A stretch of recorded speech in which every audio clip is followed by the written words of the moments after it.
অতীতে আমাদের দল বাংলাদেশের জনগণের সাথে যে অন্যায় আচরণ করেছে, যে জুলুম করেছে, আমরা বিনা শর্তে মাপ চাই। একটিবারের জন্য আমাদেরকে আপনারা ক্ষমতায় দিন। আমরা ভালো হয়ে গেছি, এখন দেশের জন্য ভালো কিছু করতে চাই।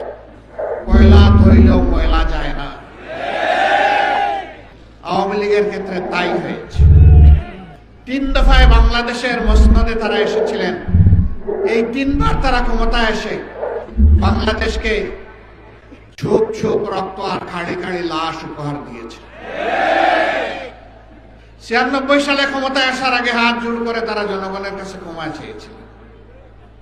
অতীতে আমাদের দল বাংলাদেশের জনগণের সাথে যে অন্যায় আচরণ করেছে, যে জুলুম করেছে, আমরা বিনা শর্তে মাপ চাই। একটিবারের জন্য আমাদেরকে আপনারা ক্ষমতায় দিন। আমরা ভালো হয়ে গেছি, এখন দেশের জন্য ভালো কিছু করতে চাই। হাতে তসবিহ ছিল, মাথায় ঘুমটা ছিল। জনগণ